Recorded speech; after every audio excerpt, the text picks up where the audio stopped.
From the Newstalk ZB newsroom, this is Newsfix. In this update, the pressure's back on individual countries to try and ease hostilities between Israel and Gaza. The US has vetoed a draft resolution at the UN Security Council that calls for an immediate humanitarian ceasefire in Gaza. Waikato University law professor Al Gillespie says it's unlikely other countries will join the conflict, but he says there's several things they can do. Emphasise the importance of accountability for crimes committed, think about humanitarian relief and giving aid to those, helping those in need. There's also a possibility of thinking that maybe we should open up our refugee quota as well. Meanwhile, Israel's pounded the Gaza Strip from north to south in an expanded phase of its 2-month-old war against Hamas. Since a truce collapsed last week, Israel's expanded its ground campaign into the southern half of the Strip, storming the main southern city of Khan Yunis. More favourable weather conditions are set to help firefighters with 3 South Island blazes. Crews have been patrolling a fire burning on a steep hillside above Lake Dunstan overnight, with fresh crews set to arrive this morning. Firefighters will also return to a shelter belt fire at Templeton in the Selwyn district and a forestry block blaze in Southland. Fire and Emergencies Bailey Wells says there looks to be a change in the weather, which will be bringing some cooler weather and a bit of moisture, which certainly works in our favour.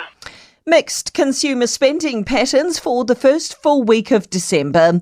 Spending processed through all core retail merchants, excluding hospitality, in Worldline's payment network reached $785 million. Danica McLean has more.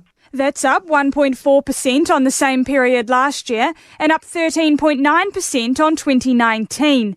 Chief Sales Officer Bruce Proffitt says the build-up to Christmas has begun, but it varies across sectors. He says spending among food and liquor merchants was up 6.7%, but down across most other sectors. And that's news. I'm Donna Marie Lever. To sport, New Zealand have hung tough under pressure to level their Test cricket series with Bangladesh on day 4 in Mirpur. The Black Caps have won by 4 wickets after successfully chasing 137 runs in their second innings despite struggling at 69 for 6. Manchester United have been stunned 3-0 at home to Bournemouth in football's English Premier League. Liverpool and Sheffield United have notched up wins, while Brighton, Burnley, Wolves and Nottingham Forest have fought out draws. And the Breakers have slumped to a 97-80 home Australian Basketball League loss to the Tasmanian Jack Jumpers in Auckland. The Breakers only scored 8 points in the second quarter, trailing by 17 at half-time, and they never recovered. And that's sport. For more news, listen to Newstalk ZB live on iHeartRadio.